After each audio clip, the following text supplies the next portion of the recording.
Jesus was making a most reasonable statement when he claimed exclusivity. You may say he was wrong, but he was making a most meaningful statement, because truth by definition is exclusive. Truth by definition is exclusive. The very fact is proven if you choose to challenge what I am saying. At that moment, you are actually refuting what I am saying and saying not what I'm saying is right, but what you are saying in the process. And that's why Aristotle said, I can prove that law to you. All you've got to do is open your mouth and say something. And the Eastern mystic realizes that. That's why he makes the comment, he who knows does not speak. He who speaks does not know. Jesus Christ claimed to be the way, the truth, and the life. He claimed to be God's very own Son. Is there any reason to believe the words of Jesus? Was he merely a lunatic or a liar? Or was he indeed God's Son, sent to bring people into a relationship with God himself? Do his teachings make sense? Welcome to Let My People Think, the weekly program featuring Christian apologist Ravi Zacharias. We're in the midst of a series of talks that Ravi delivered at the invitation of the Harvard Graduate School Christian Fellowship. Last week, we wrapped up Ravi's talk on atheism, in which he looked at some of the problems that atheism faces, as well as the moral implications of such a philosophy. This week, Ravi begins his presentation on the counter perspective of Jesus Christ.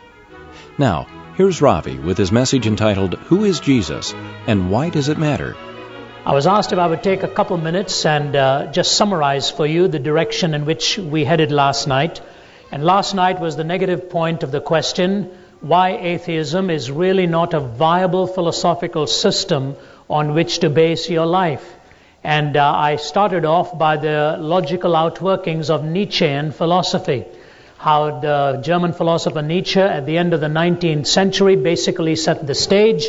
And he said the 20th century would become the bloodiest century in history because God had philosophically died as a survivable entity in the 19th.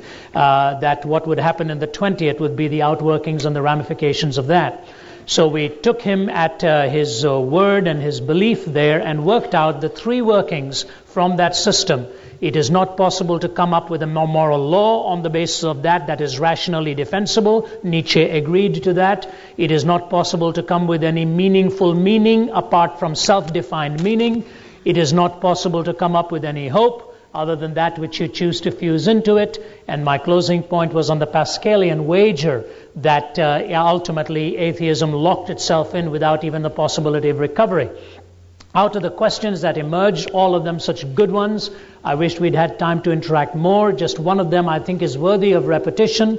A gentleman who may be here, and I hope we'll have a chance to talk again later tonight after the session is over. His comment was that atheists are not always affirming of the non-existence of God. They basically affirm the non-existence of God on the basis of the fact that theism has not presented itself in any defendable stance. And therefore atheism by default becomes the position that the individual holds to. That's really not a logically sustainable comment, but however, that is taken.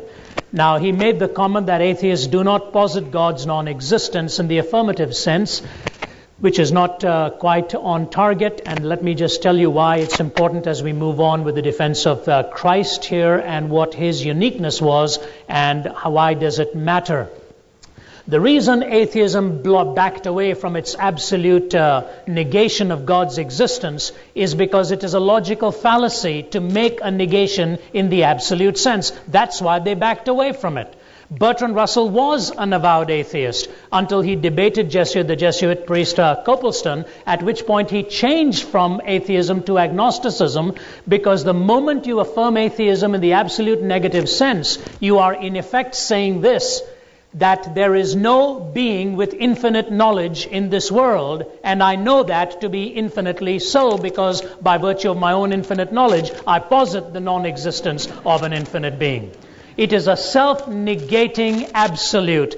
That's why Russell backed away from it, because the debate would be over within a matter of minutes. An absolute negation is unsustainable. And so they moved on to the modified position to keep the debate going. And that's what it really was all about. Now, as we move to the whole area of the Christian faith and why it is that Christianity is unique And does it really matter if Christ claimed to be the way, the truth, and the life, in that rather categoric statement that he made, interestingly enough, of all people, to Thomas? It was to Thomas that Jesus made that exclusive claim in the 14th chapter of the Gospel of John, where he said, I am the way and the truth, veritas, and the life. No man comes unto the Father but by me. Interesting, I say, is because Thomas went to India to preach the gospel, where in the pantheon of the Eastern system, there are about 330 million deities. And Thomas had to take that exclusivistic claim, and if tradition is right, he paid for it with his life. And tradition says he is buried, in fact, in the city of my birth, which is the city of Madras in India. But the exclusive claims of Christ, the uniqueness of the Christian message, and does it really matter? Obviously, the first two can be answered. The latter is a very foregone conclusion. Let me set a model before you and then move into what I will present as 5 distinct categories in which Christ presents certain aspects of truth that you and I need to consider. And when you look at them as a composite, it is a very, very persuasive system. There are basically at least 3 tests that any system must submit itself to. There are 3 tests that any system must submit itself to, and a couple of modifiers at the end. I presented that in the book for any one of you who are planning to look into that. But it is 3 that I present right now: logical consistency, empirical adequacy, and experiential relevance. Logical consistency, empirical adequacy, and experiential relevance. So when you move through the logic of it, the empirical test of it, and the experience of it, you find the consistency, the adequacy, and the relevance. These 3 tests, please listen carefully now, have to be put to 4 questions that every system has to answer. Whether it is a pantheistic system, whether it is a monotheistic system, whether it is the atheistic system, there are 4 questions that we all must at some time in life answer. And that has to do with origin, morality, meaning, and destiny.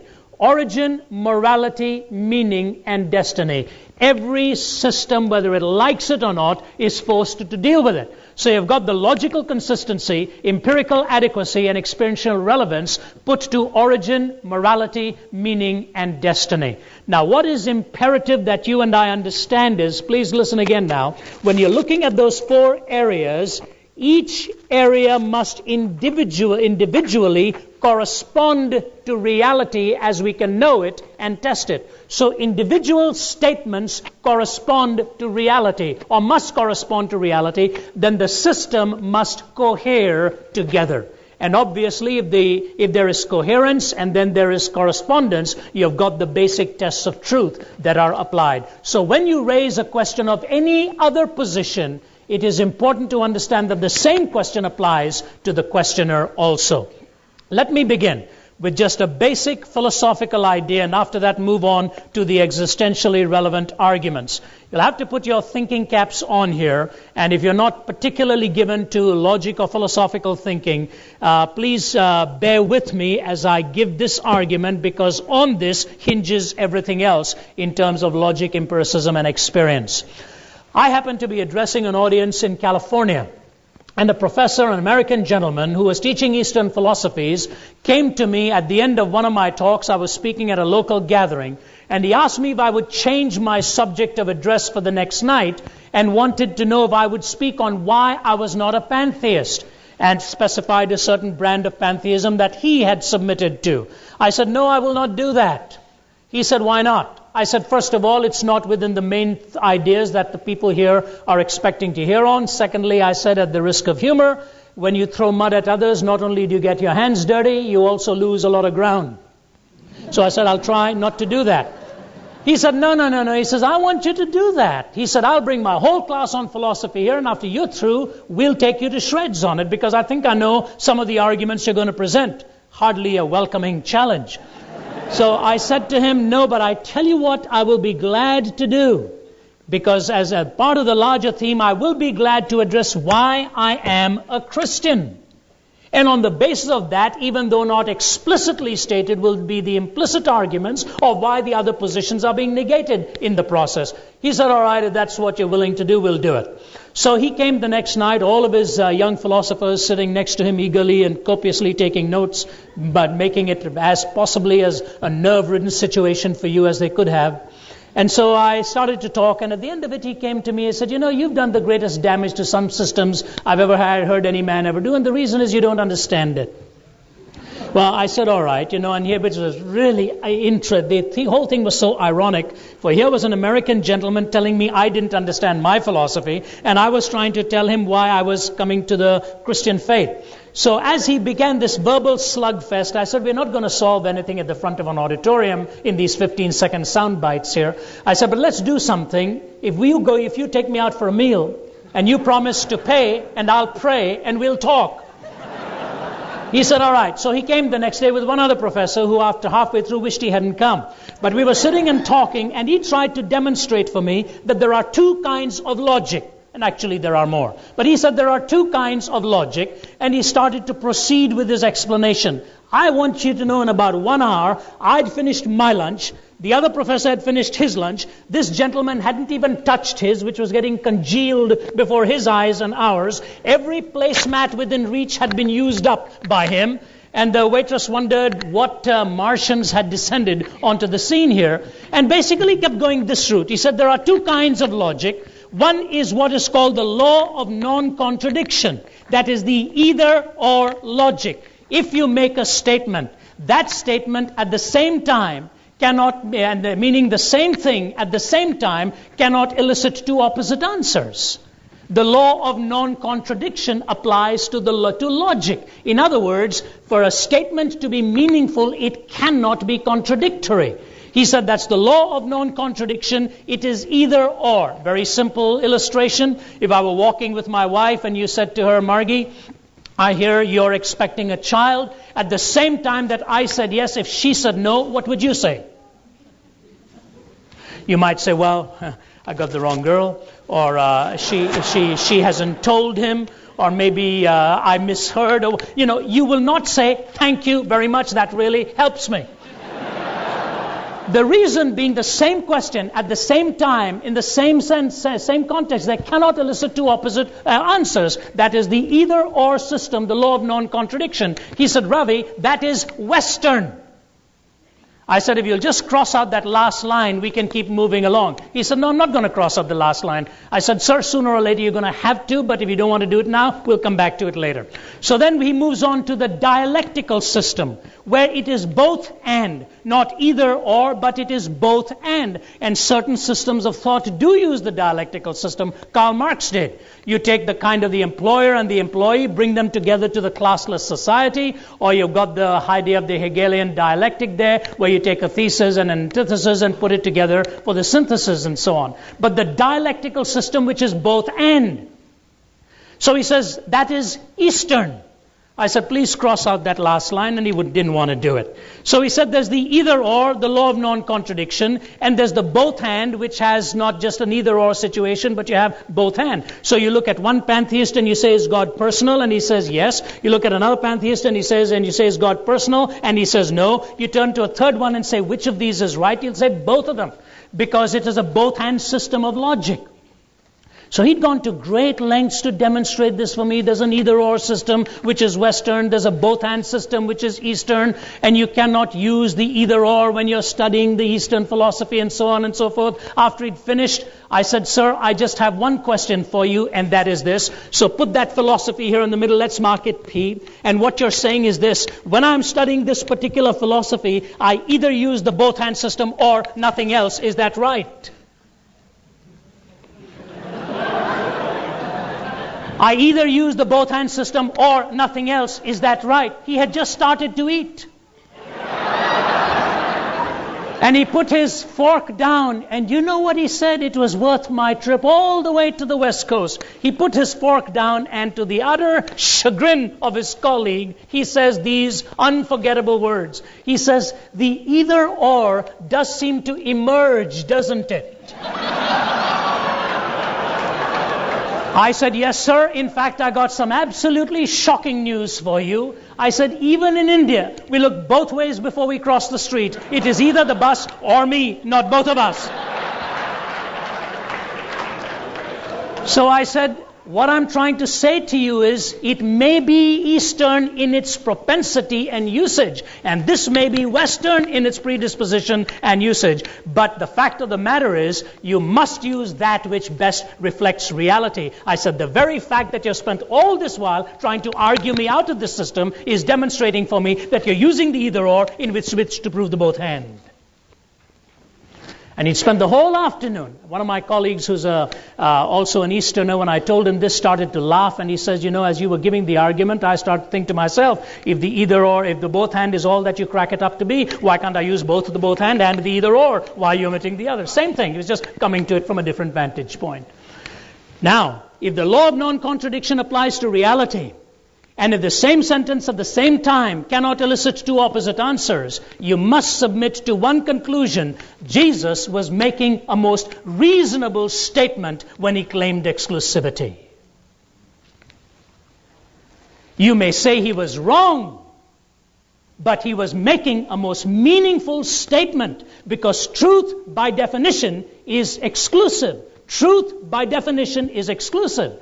The very fact is proven if you choose to challenge what I am saying. At that moment, you are actually refuting what I'm saying and saying not what I'm saying is right, but what you are saying in the process. And that's why Aristotle said, I can prove that law to you. All you've got to do is open your mouth and say something.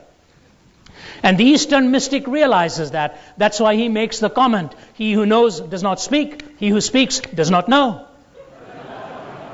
But if he spoke, and what he said was true, then he doesn't know either. Or the other one who said it, when the mouth opens, all are fools. Well, you hope you wrote it and didn't open the mouth in order to say it, because otherwise you have just uttered a self-defeating statement. To try to clobber the law of non-contradiction, the more you try to clobber it, the more it will clobber you. To try to deny the law of non-contradiction, you may as well try to talk about a one-ended stick and try to picture that in your mind. In effect, you end up saying or doing nothing. And Aristotle defined nothing as that which rocks dream about. Brilliant idea. Truth, by definition, excludes. It excludes something else that has been said. So all I'm saying to you at this point is that Jesus made a very reasonable statement. And the question is, did his teaching and his life and everything else justify that exclusivity? To try to pull in everything, even the Eastern philosopher Dr. Sarvapalli Radhakrishnan, who once upon a time taught philosophy at Oxford, succeeded, I think, the great philosopher Zaner there. And Dr. Radhakrishnan later on became the president of India. Even Dr. Radhakrishnan in one of his manuscripts makes this comment. He says, the problem with our philosophical system is, in trying to embrace everything, we will ultimately end up strangling ourselves. Because the law of non-contradiction has an overarching reach. It claws away at you. Now, how about that exclusivity? What is the teaching of Christ that we present to you that presents both the correspondence to reality and the coherence as a system on the four questions of origin, meaning, morality, and destiny? First is the description of Christ in terms of the nature of humanity. And when you check out the behavior of humanity and what humanity is like in your experience, you will find out that the description of Christ is a very, very accurate one. Pascal, the great philosopher of science, says this: "It is in vain, O men, that you seek within yourselves the cure for your miseries. All your insight has led you to the knowledge that it is not in yourselves that you discover the true and the good. The philosophers promised them to you, but they were not able to keep their promise because they do not know what your true nature is or what your true good is." So said Blaise Pascal. Is that right? How about the understanding of human nature? One of the privileges I have in all of my travels is hearing people, hearing the common person, hearing the proverbs of any culture. If you go into India, you will be raised by a dozen different proverbs through your life. You go into other parts of the world, you see the cumulative wisdom of the years, and then you see how they understand human nature in the same way. Sooner or later, the definition holds true. I happened to be speaking in Sydney, Australia this year, in June of this year, and at a large conference of Australian leaders. And one of the men stood up and told this story, and I have to tell you, it was an Australian who told the story. Australia, every time I go there, they'll always remind you that it was originally founded by criminals, and they try to remind you of that and then justify all else that goes on. But he did that. And as he started to speak, he told the story of these two Australians showing up at the pearly gates. And when they showed up at the pearly gates, in that beautiful Australian accent, he was telling the story. He said when they showed up at the pearly gates, the gatekeeper was rather shocked to see them there. So he decided he needed a second opinion. So he went into the precincts of heaven to talk to St. Peter to see if they were indeed expecting these two Australians to be coming here. So he went and talked to Peter, and Peter was rather shocked too. He said, no, I really wasn't expecting them, but let's go and talk to them. He said when they came back to the pearly gates, the Australians were gone. And so were the pearly gates.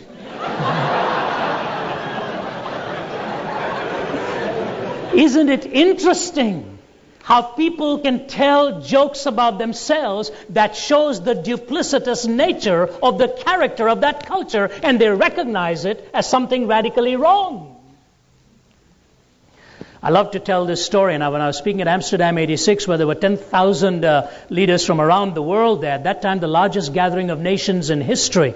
And I remember seeing this on video later on and watching it, just about every kind of face grinning from ear to ear when I finished telling the story. And it was this, about two fellows who were leading rather dissolute lives, extremely wealthy, and victimized everybody they knew. They'd done every dirty, rotten thing you could think of, and one of them suddenly died. And the surviving brother went over to the local minister and said, look, would it be all right with you if you perform the funeral of my dead brother? I know we never came to your church, but if I offer you so and such amount of money, I'll be grateful if you will eulogize him. And I just want you to say one thing about him, whatever else you want to say. I just want you to refer to my departed brother as a saint.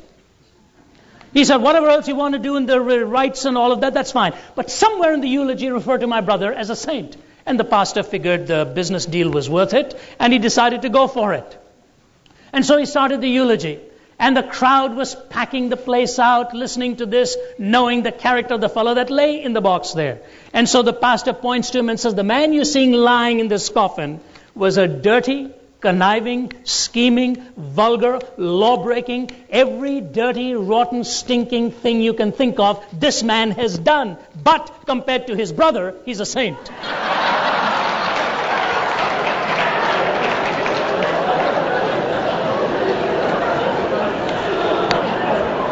Where do these stories come from? Where do these stories come from? Because there's a fascinating exposition within the human mind to be able to say that ultimately we only justify ourselves by contrasting ourselves with somebody worse. And you see, the simple statement, my dear friend, that we resist, particularly in the halls of learning, and even psychologists are coming to grips with this. Philosophers have wrestled with it for years. They are struggling with this idea that the Christian concept so often talked of this vertical reality and the concept of sin. We don't like the idea.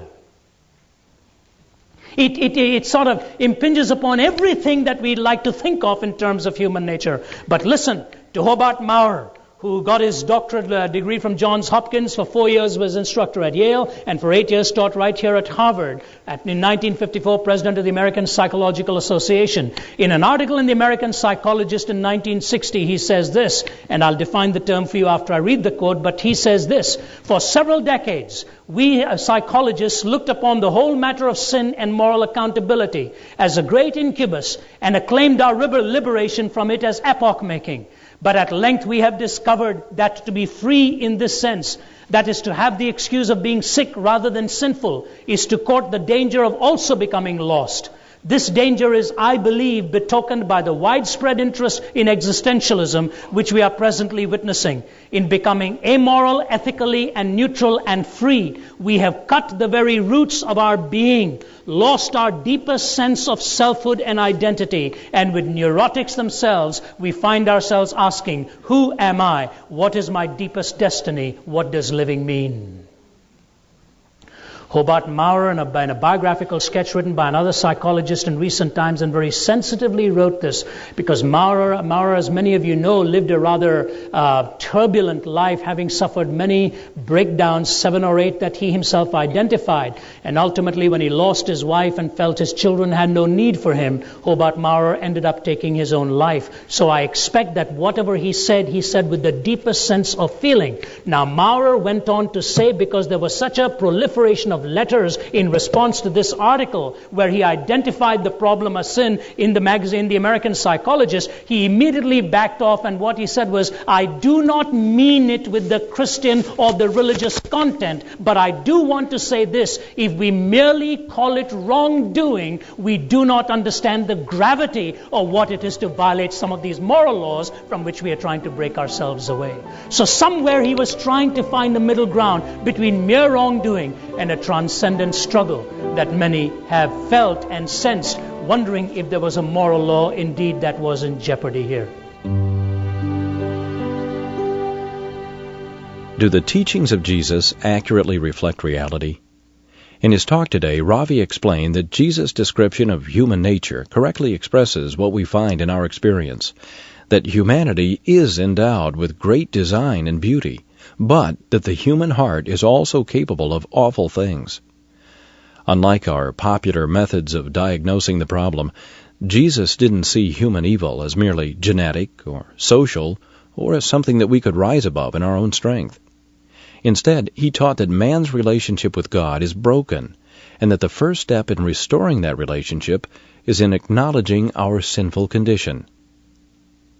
Today's broadcast is available on CD and cassette as part of an album. When ordering, ask for CD or cassette album 301, entitled The Harvard Veritas Forum.